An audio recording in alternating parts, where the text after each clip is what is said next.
Secret that TDE aren't fans of Adin Ross, to say the least, due to his constant collabs with Drake, his constant jabs at Kendrick Lamar. Specifically, the rapper you guys know I'm talking about?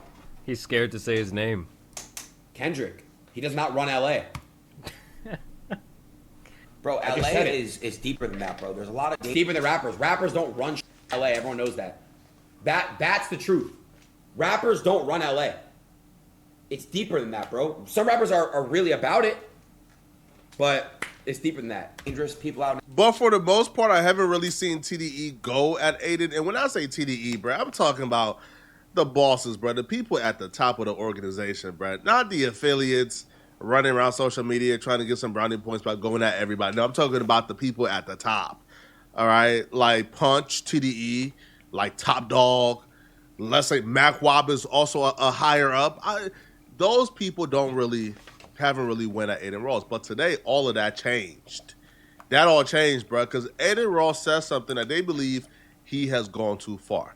Now, Adin Ross was reacting to the Doechii clip that's been surfacing, where she's been getting a lot of backlash from it, right? She was treating her employees very poorly, yelling at them, screaming at them. Apparently, she was on her way to the Met Gala. She wanted her outfit to be a surprise in the debut at the Met Gala, but paparazzi was outside, so she had her employees bring umbrellas, had a booth to hide her in, and apparently they weren't doing it to her satisfaction, so she was screaming at them as if she has no home training. No, stop. Give me another umbrella now. Another one right there, and another one. Doechii's under fire for reportedly yelling at staff as she was getting ready to showcase her Met Gala look. The anxiety singer was filmed giving orders while inside a white box and can be heard requesting more umbrellas to help avoid the paps capturing her look before her Met Gala debut. She can also be heard swearing.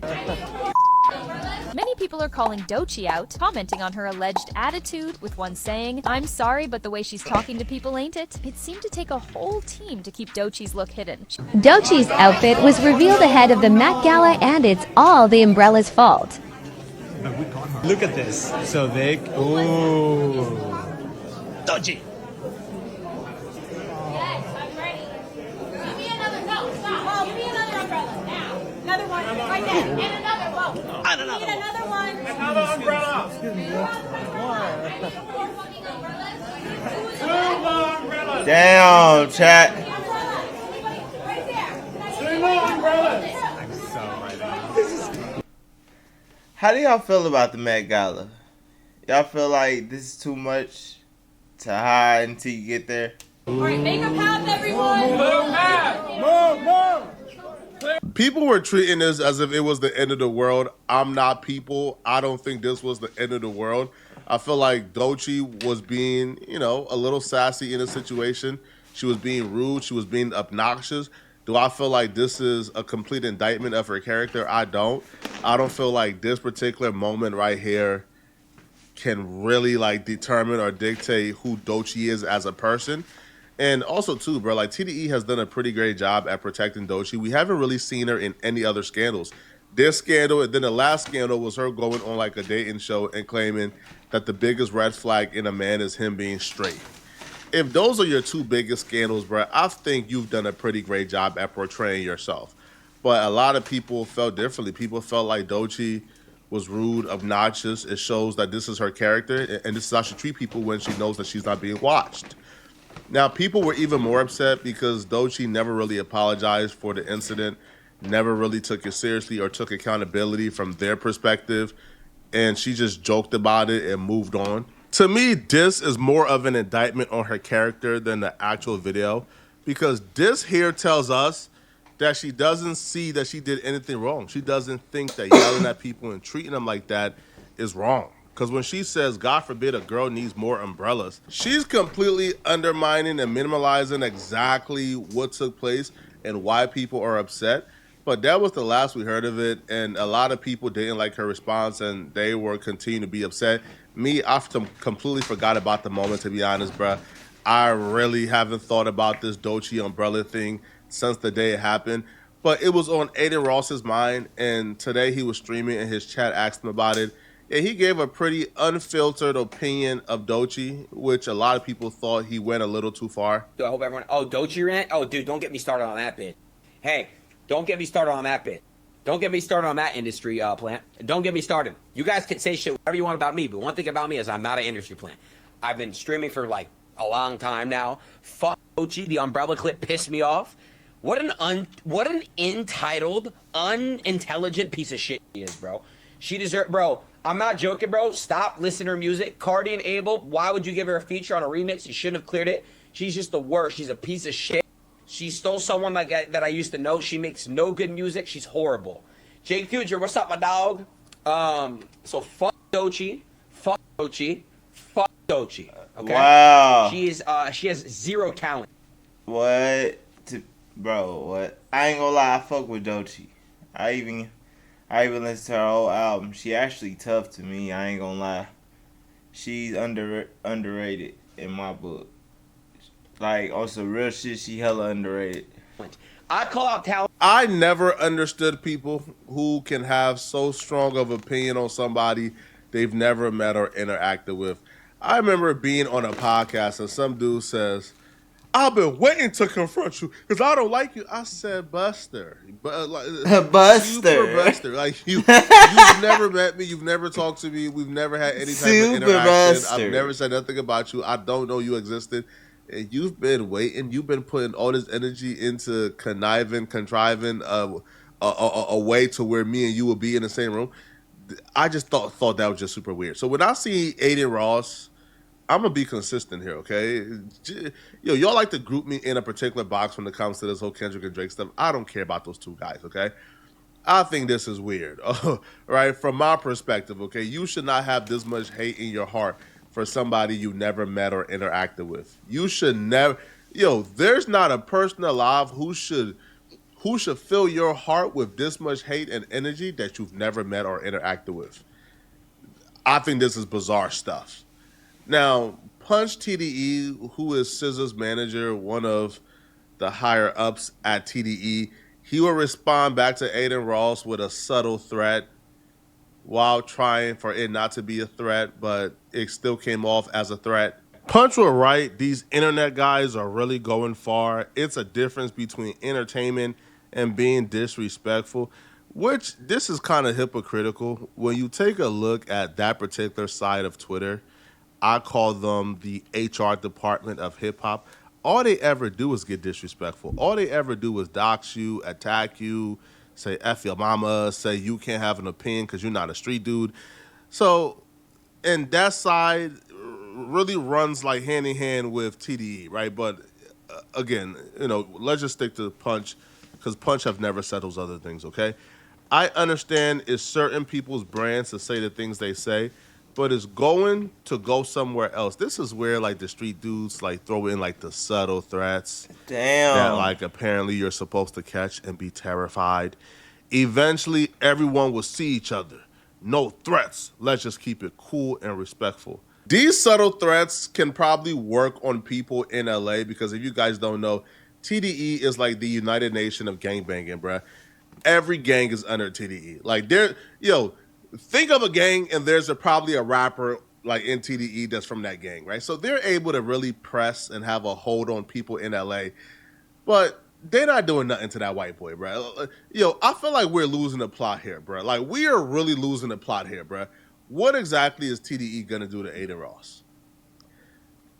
What? Let's just say this, bro. Adin Ross, for some reason, somehow makes it to an event that TDE is at. They're going to walk past that white man, bro. They're going to walk past that white boy, take a seat, and do nothing about it. Nobody is confronting Adin Ross, bro. Listen, because I believe that they're students of history. And the last label owner that was going around pressing and attacking people, Suge Knight. You see where Suge Knight is currently at, bro? If I'm TDE or if I'm Punch, I wouldn't even make this tweet, bro. All right, because the tweet comes across as subtle threats, and we know y'all not doing nothing to Adin Ross. We know that white boy going untouched. We know that, bro. This nigga funny. Black folks only attack other black folks. We know this. Black folks is only tough with other black folks. Y'all not tough when it comes to the white boy now, bro. I'm not about to let y'all go that far, homie. Listen, we know y'all tough. We know y'all gangster, bro. All right, but y'all not that gangster, bro. Y'all not about to press no white boy, bro. Y'all haven't reached that level of y'all gangstery. Pressing the white boy is reserved for dudes who's just on full crash out mode, bro. Y'all make too much money to be on that type time. To think y'all pressing Adin Ross, cut it out, man. But once TDE discussed or put the message out there, now here comes all the TDE minions. Here comes all the people who, like, their job on Twitter is to protect TDE. This is what they do. Now, some of these people I actually like. You feel me? So I'm not dissing them in no way whatsoever. But you have people like Yes Jules. Yes Jules. You know the plot has been lost when Yes Jules is virtue signaling against you. Mrs. White Woman who cannot wear the N-word on my t-shirt and sell it for profit. If that woman is calling you a messed up human being, you know you done messed up, bro. All right. So she was right. Kai and Speed are cool, positive guys, so I get the hype there. But these losers who sit on a computer trashing women and people they have never even had a conversation with, having an audience of hundreds of thousands of people tune in to watch it live, we have lost the plot. Please touch grass. Cut it out, Yes Jules, bro. Cut it out, man. Bro, Yes Jules is only mad at Adin Ross because apparently, like, Yes Jules had negotiated a deal for Adin Ross to pay Kanye West like $2 million, $1 million to appear on stream, and another $1 million that was supposed to go to charity. But Yes Jules was probably going to make a sizable income from that, and Adin Ross sort of like gigged on the deal, so she's still upset at him. I was taking a hedge bet on which white boy would be the first to make that template tweet, which is, I'm a good white man in hip hop. Look at how much I respect you guys, and that's a bad white man tweet. Bro, they copy and paste that tweet almost on every time like the culture gets mad at a white man, bro. Peter Rosenberg was the first white man to do it this time, all right? Peter Rosenberg will put, when I made it to Hot 97 as a longtime DJ and true hip-hop nerd/historian, I had to fight and scrap for inner respect, and I am still hated on to this day. No matter how hard, I still go for the culture. So he wants his kudos, bro. All right, he just wants hip-hop to respect him, which is why whenever a white boy is in some controversy, bruh, he goes against the grain and goes super hard to make sure that we identify him as somebody who's for the culture and that other white boy as somebody who's not, all right? So he says, now it's 2025 and streamers who know nothing and do nothing get away with anything. All right, come on, man. And also, too, apparently Peter Rosenberg was the first but not the last because another white man that we all love called Jeremy Hawk, all right, who is on the bigger picture with Elliot Wilson and DJ Head, he decided to tap in as well, right? And he decided to also copy and paste the I'm a good white man in hip-hop, he's not tweet. He actually outdid Peter Rosenberg and made 2 tweets instead of 1. He says, I'm not going to repost that streamer's rants, but it's funny how these guys love calling women out of their name rather than stating their opinions eloquently. That, to me, is the definition of unintelligence and entitlement. And then apparently that was not enough, so he hit them with another tweet. And he says, it's funny how the same people mad at a woman for yelling about her umbrellas are okay with the guy literally making songs praising blank. I feel like those two things have nothing to do with each other, like, at all whatsoever, to be honest, bruh. And Jeremy Hecht, I'll be real, bruh. All right, I get your point. We love you. All right, I think Jeremy Hecht is one of the good ones. He's a cool guy. He's pretty chill. But Jeremy, bruh, all right, you should. How y'all feel about that? That's wild to me, chat. I don't know. That's wild. Probably do some research on like who the Hebrew Israelites are and what their stance is on you, and then come back and figure out exactly who you are on Twitter defending every day, all right? Do some research on exactly who is a Hebrew Israelite and who you defending on Twitter every day, all right? And then come back to that particular Kanye stance, okay? Because I'm sure the people who you're defending every day on Twitter, they riding with that Kanye song, bro, all right? That's their religion. Now, it didn't just stop at Jeremy Hecht. Like we got like the usual, bro, like Rob Markman, Anthony Fantano, right, and the rest. Okay, for me, even DJ had kind of tapped in, claiming he was going to get back to it. And I'm sure a particular group on Twitter is going to see this video and then paint this video as me being anti-TDE when I literally said in the beginning of this video, I think Adin Ross went too far. I think calling Doechii out of her name is like parasocial. I think like it's dumb, it's low IQ. Because you never met Doechii, never had a conversation with Doechii. why are you this upset at Doechii? But they're going to ignore this. They're going to try to make it seem like I have some type of agenda against TDE, which is far from the truth.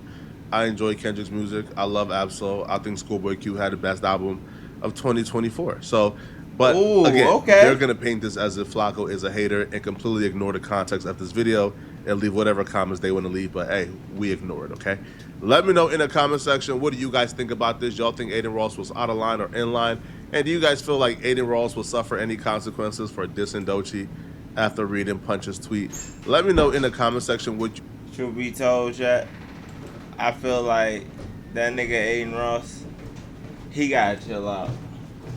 Especially talking bad about Doechii. He really do gotta chill out, because at the same time, I'ma just keep it real with you, chat. At the same fucking time, bro, you know, I don't know too much about Met Gala, but niggas don't usually reveal their shit until they get there. So I be feeling like for him to really talk bad on a situation he don't know nothing about, I don't know, chat. I feel like that's wrong in a way.